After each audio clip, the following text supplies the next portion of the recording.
Dans le rétro quand même, quand on parle de la manière dont tu t'es construit artistiquement, là on parlait justement de 2020 comme tu le dis, donc toujours l'évocation est toujours futuristique, mais tu parles du fait qu'il y a une mondialisation de la musique et qu'il faut tout écouter. C'était quoi quand même les quelques disques, les quelque chose qui t'ont accompagné toi quand t'as grandi et qui ont eu une incidence et une importance sur toi en tant qu'artiste? Tu vois pourquoi je suis devenu comme ça aujourd'hui? Parce que quand j'étais petit, j'étais full puriste. J'étais un puriste, frère. Ça veut dire que entre 2006 et 2011, non, allez, 2010, franchement, si tu me faisais écouter des trucs d'après 2001, c'était mort. Ah, je te jure, c'était mort, j'étais allergique. Ah ouais, après 2001, ouais, non. Il y avait Flint, tu vois, il y avait 2-3 têtes comme Secret Connection, tu vois, il y avait 2-3 trucs comme ça. Mais la refait, dis-moi ce que je suis. Et quand le mal de près te suit, tu peux pas être un mec parfait. Quand je vois comment l'étagère, les affaires, je me dis faut agir avant de finir comme un livre sur une étagère. Moi égaré, t'es taré, faut que tu te prépares à l'arrivée des gars carrés, de la goutte d'or au 18 carats.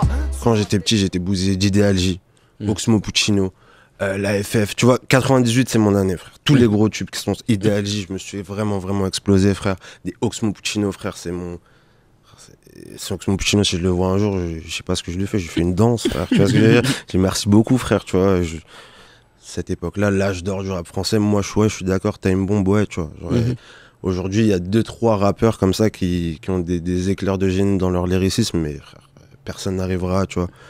Ou alors faudra vraiment beaucoup travailler, tu vois, mais tu vois, je suis grave un enfant de cette époque, tu vois. Okay. Contrairement à beaucoup de gens qui sont genre, souvent se cachent derrière ce côté d'innover en disant bah non, mais moi j'innove parce que je fais un truc nouveau, parce que je suis dans mon temps, mais sans connaître le passé. Toi, la différence, c'est qu'il y a l'érudition du passé qui te permet de savoir ce qu'il faut faire pour innover. C'est gentil de dire ça, hein, j'irai pas jusqu'à l'érudition, tu vois, on va juste dire la connaissance, tu vois. Genre, en fait, j'ai étudié mes cours, tu vois ce que je veux dire, je suis allé en cours du rap, quoi. Et j'ai passé chez mes cours d'histoire. En vrai, aussi, il y a deux choses, c'est que j'analyse pas non plus un son genre de l'âge d'or du rap français, on va dire. Genre comme j'analyse aujourd'hui un son, tu vois. Je lui demande pas les mêmes choses, etc. Il y a plein de choses, il y a plein de critères de validation, il y a plein de critères de subjectivité aussi qui sont rentrés en compte, tu vois. Genre j'ai pas envie de juger un son de Kerry James où frère il a mis 1 an à écrire son morceau pour dire tout ce dont il voulait parler et putain et un son dans Lil Pump où en fait il a écrit en 15 minutes, mais en fait les deux morceaux ont une profondeur de ouf, ont un truc artistique de ouf, mais je vais pas du tout leur demander la même chose, tu vois. C'est une comparaison que je fais souvent, mais c'est comme quand tu demandes à un musicien qui apprend parfaitement son solfège, il saura juste tout parce qu'il a les clés techniques pour réussir à comprendre quelque chose. Donc toi, comme tu as fait ton solfège du rap, tu vas savoir si une phase elle est technique, pourquoi est-ce qu'elle est technique, etc. Exactement. Et pourquoi est-ce que quelqu'un du monde moderne peut être fort parce qu'il amène une vibe différente et qu'il a un truc. Là, je vais dire un truc un peu d'enculé, c'est pas donné à tout le monde, tu vois ce que je veux dire. Tout le monde n'est pas capable de prendre une œuvre artistique et de l'analyser et de dire pourquoi il aime, tu vois ce que je veux dire. C'est quelque chose de compliqué qui est pas donné à tout le monde, tu vois. Il faut des outils pour analyser une œuvre, il faut pouvoir comprendre ce qui te touche. Frère, ça, c'est quand même beaucoup de travail sur toi-même et beaucoup en fait, de culture et tu vois, d'analyse, etc. Ça demande quand même, en fait, si t'as envie de le faire, tu le fais. Si t'as pas envie de le faire, je comprends très bien que tu veuilles pas le faire. Tu sais, t'écoutes ta musique et puis voilà. Tu fais ta vie, t'aimes ça et tu te demandes pas pourquoi t'aimes ça ou pourquoi tu l'aimes pas d'ailleurs. C'est plus facile, je pense, de savoir pourquoi on n'aime pas quelque chose que de savoir pourquoi on l'aime. Je sais pas. Ça prend plus de temps de comprendre toutes les raisons pour lesquelles on l'aime. Je suis complètement d'accord avec toi. Genre, je sais pas, bizarrement, tu vois. Quel a été le déclic à ce moment-là qui te fait sortir de ça et qui te dit genre j'ai pas envie de continuer à kicker sur du boom bap et de reproduire exactement dans un espèce de rêve des grands rappeurs que j'ai écoutés?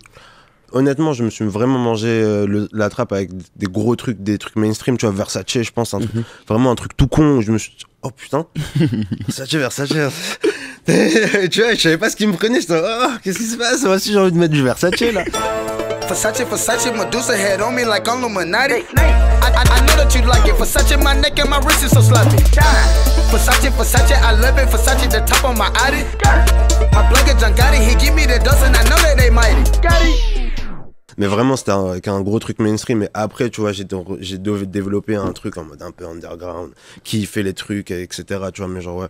T'évoques à plusieurs reprises dans ce projet l'absence paternelle. Ouais. Alors t'es pas obligé d'en parler si t'as pas envie d'en parler, non, évidemment. On peut en parler, frère. Si j'en parle dans mes projets, c'est pour ça que je me suis permis de poser la question. Mais voilà, on sent qu'il y a que tu racontes que tu vois que quand même que la musique est un exutoire dans le sens où tu t'évoques ces questions-là. Voilà, pourquoi c'était important justement que ça se retrouve dans une rime ou dans une phase? En vrai, quand je me mange un peu une claque dans la vie, tu vois, je me la mange, tu vois, et je la terre, tu vois, et après, tu vois, ça Tu me... la digères Et justement, en fait, je la digère pas, en fait, Ouais. tu vois, genre, en vrai, on la digère jamais vraiment, en fait. Tu sais, quand tu le laisses pas sortir le truc, bah, tu le digères pas vraiment, tu vois. Donc, au final, ça reste dans ta tête, et ça devient peut-être une obsession, tu vois, comme tu dis, genre, comme ce que t'as remarqué, tu vois, qui devient un truc qui te revient un peu dans la tête très souvent, tu vois ce que je veux dire.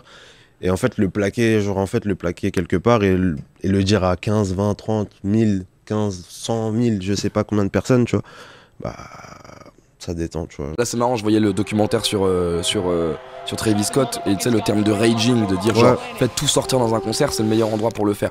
Toi quand t'es sur scène, on sent que tu libères des énergies de l'espace frère. quoi. Tellement frère. Ah ouais. Ah ouais frère. Ah, je libère des dizaines d'années de frustration, de rage et on baisse tout, tu vois. C'est ça le truc, tu vois, c'est trop bien frère. En plus les gens ils captent, tu vois. Genre en vrai, je sais que les gens ils captent que j'ai envie d'extérioriser des trucs et les gens en fait quand ils voient ça, tu vois, ils ont envie aussi de sortir les trucs leurs mauvais démons et tout. En fait, je sais pas, genre il y a un truc du fait de presque de se battre, tu vois, mais artistiquement, tu vois. Donc c'est super lourd, tu vois, t'as pas le truc de je vais me battre, du coup je vais me faire mal, etc. Non. Mais t'as le truc de libération, d'adrénaline, etc. Tu vois. Et t'as la connexion artistique, tu vois. Donc c'est forcément, tu vois, genre en concert, frère, moi j'aime trop, tu vois. Les gens ils voient et ils pètent les plombs, tu vois. Les gens en fait ils me voient dans la vie, et, tu vois, ils me voient en mode tout doux et tout, ils me voient en concert. Je dis, mais frère, c'était toi là. C'est vrai que tu mutes. C'était moi. Ouais, je mute. Tu te transformes Je complètement. mute, frère. Ce qui est drôle, c'est qu'à la fois il y a ce côté, ça raconte une vie, donc il y a un début et une fin au projet, mine de rien. Et en même temps, dans ce projet, ressortent des choses qui sont présentes dans ta discographie. Ouais. Tu vois, Soleil Noir. Soleil noir, sous les rayons du soleil noir, le diable est assis à côté de moi, j'ai pas pu trouver d'autre espoir. Soleil noir, sous les rayons du soleil noir, le diable est assis à côté de moi, j'ai pas pu trouver d'autre espoir. Je suis plus un poète que ton prof de français, etc. Je suis plus un poète que mon prof de français. Je suis plus un poète que mon. Plus un poète que mon.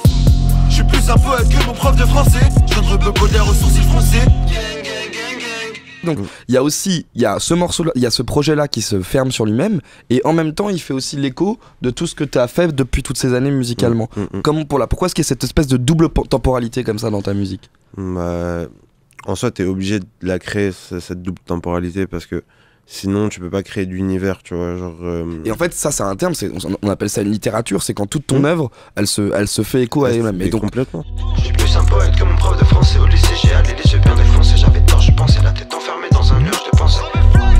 Négro, je suis né dans le sang. Non, je suis pas né dans le 15. Je fais que le dire dans le projet. Je fais des cauchemars où vous sautez.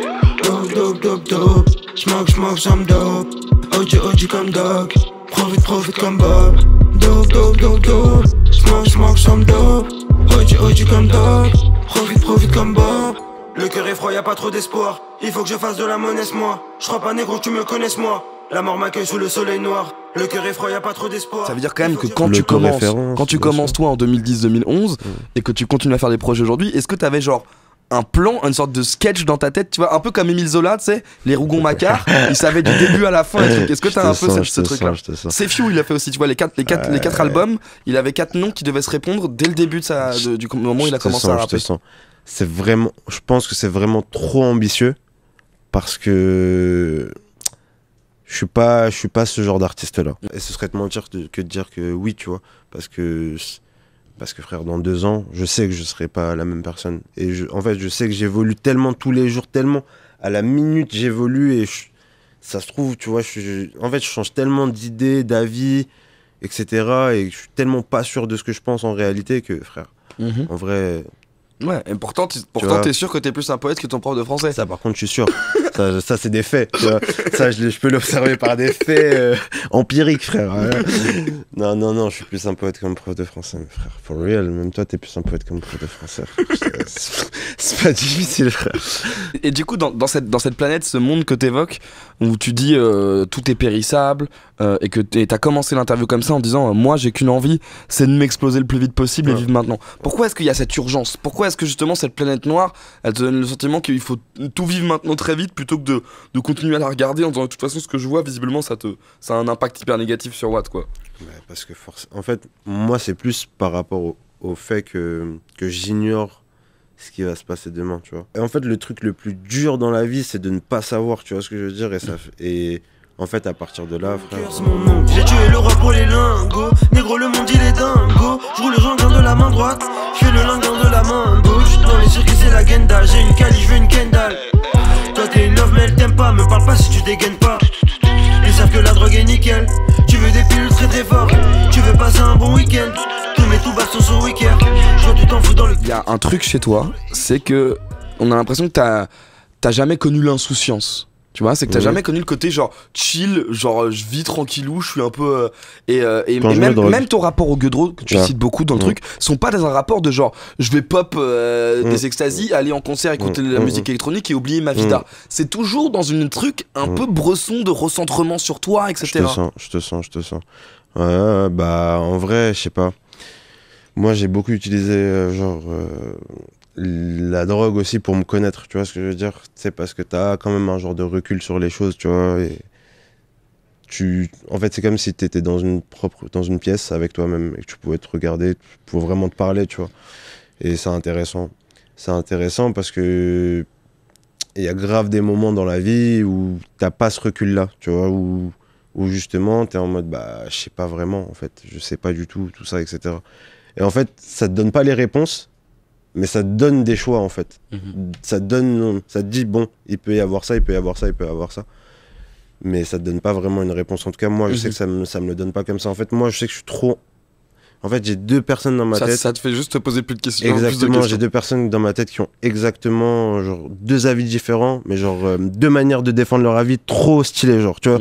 C'est genre, ah, je te crois toi. Non, je te crois toi, en fait. Ah non, j'avoue, t'avais dit un vrai truc. Ah non, en fait, toi. Et en fait, c'est ça dans ma tête, tu vois, genre... Et en fait, c'est pas vraiment bien parce que les gens aussi qui avancent dans la vie, j'ai l'impression, tu vois, c'est des gens qui sont très... Ils ont leur idée sur le truc, donc c'est comme ça, en fait. Ouais. C'est comme ça, bon, on se pose pas de questions, papa, on y va. Si ça rate, bon, bah, on se relève, on y va, mais de toute manière, c'est comme ça, tu vois. Moi, je sais, j'arrivais, je vais me poser beaucoup de questions, tu vois. Je vais me poser beaucoup de questions, tu vois. Et c'est marrant parce que du coup, en se posant tant de questions et quand tu fais le truc en disant je parle là, pourtant... On termine avec un projet qui est hyper cohérent, c'est-à-dire que du coup, en fait, on a l'impression que tu canalises tout. Et si tu regardes bien, en fait, c'est dans le sens où les questions s'équilibrent, tu vois, comme à Hate Love, tu vois, c'est amour-haine, pareil pour Cauchemar Rêve, en vrai, j'ai pas vraiment de questions. Il y a une double polarité, en fait, à chaque fois dans ton truc. C'est exactement ça, et en fait, la cohérence, elle est là, tu vois, c'est que l'un ne va pas sans l'autre, le yin et le yang, c'est la base, tu vois. Ma baby in love, mais tous les jours je dièse, un nouvel épisode, y'a tous les jours le stress, le sirop je dilue, je prends toutes ces pilules. Ma baby in love, mais tous les jours je dièse, un nouvel épisode, y'a tous les jours le stress, le sirop je dilue, je prends toutes ces pilules.